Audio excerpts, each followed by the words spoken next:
So all through the year, after third grade, my parents pulled me out of school, public school, put me in private school, because they wanted me to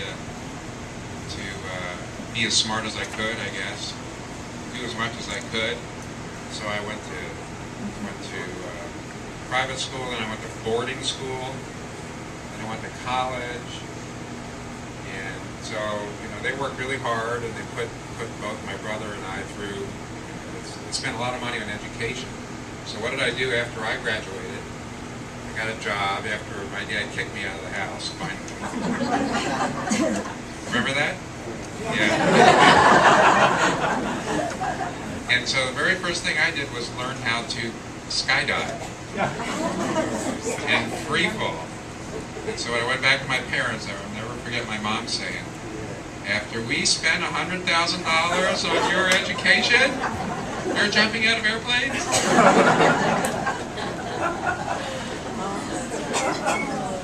That's great. Well, these are all the words. Well, I'd like to say... Oh, great. No, not a lot. Just when Blanche and Lou moved here, they were seated at our table at dinner every night. We became very fast friends. And I remember that there was a woman who worked here then, and whenever they played music, she liked to dance, and she would always go get Lou and dance him around the table. Yeah. Well, that is a lovely image, that you kept dancing for just as long as you could. I think that's another thing we have to remember. You danced and you danced. So there are so many, Blanche said, remember us. And clearly she is in a lot of hearts and in a lot of minds, a lot of memories. The words of education, of nurturing and nourishing, both physically and spiritually. She was a news junkie. I think probably many of you here knew that. She was addicted to CNN because she liked the straight news. She wanted to know what was going on. She could do her own commentary, it sounds like. She loved the big bands, and as we said, she loved dancing with her Lou. I understand that she could call out the answers to Jeopardy faster than anybody, and she did that for as long as she was able to speak. She had the answers and the right answers before anyone else. And the other thing that's such a blessing is she really was Blanche till the very end, and that too is a blessing.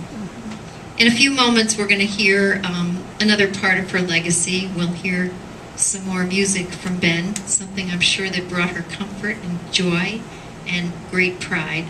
But first, I'd like to read the words that are here from Abby, who, as most of you know, is in Boulder, Colorado, and was there for the funeral but couldn't be here today, so she wrote these beautiful words. Her granddaughter, Abby, whose bat mitzvah I did. And that was me standing next to Ben at his bar mitzvah in the video. Couldn't see me, but I was there. And so I got to know Blanche and Lou too through the simchas that we were able to have together here. Abby writes, I never got to know Bubby in the ways that others did.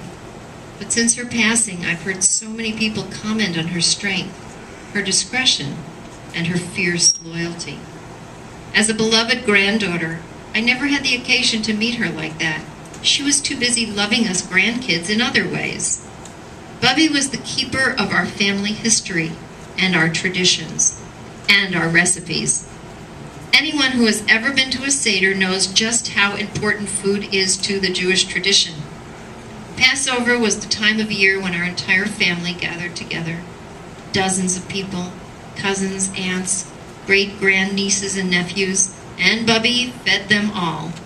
Year after year, she managed to produce enough food to feed us all of it delicious. It seemed like some sort of Bubby magic to get it all done. When I was a bit younger, I thought of Bubby's cooking as the height of all things Jewish. Recipes that were surely passed down from her mother, by her grandmother, and her grandmother's mother. So in eating the Passover matzah ball soup, I felt connected to a family that stretched back long before I was born. It wasn't until I started having my own Seders that I learned a little more about Bubby's style of cooking. She was always generous with her recipes, so I had all of the old favorites. Bubby's sweet Russian chicken, instructions for matzo ball soup, and of course, Bubby's brisket. And here I found something different from what I expected. The Russian chicken, its tangy flavor, comes from a bottle of Russian dressing. The matzo ball instructions, straight from the Manischewitz package. And the brisket, let's just say it involved 7-Up. When I was preparing for my first Seder, I had to laugh at that. I had imagined that Bubby's recipes themselves were what connected our family to a deep history. But I don't think that our Polish ancestors cooked with onion soup mix. Bubby's food legacy was uniquely her own. And in this, I think you can find a much deeper family tradition. Feeding your family lovingly in whatever way you possibly can. That's what counts. Bubby's Passover recipes are the product of needing to cook a lot of food to feed a lot of people. And surely of wanting to feed them food that tasted delicious. So while the recipes that I've inherited aren't exactly mystical relics of our Jewish past, they are certainly a connection to a very deep tradition of loving and caring, one that I am honored as her granddaughter to inherit. I live in Colorado, which feels pretty far from New Jersey, where most of this history happened. I live on my own, and I'm forming my own new traditions. But when Pesach comes around, or when somebody I love needs some special caring, Bubby's are the recipes I turn to. Like her, I want to be a woman who is steadfast, loving, and fiercely loyal. That's our real family tradition. Thank you, Abby, and thank you for sharing these beautiful words and this beautiful tribute to your grandmother with all of us here. None of us will be the same after hearing it. So let's enjoy Ben's music a little bit, as I'm sure his grandmother did many times.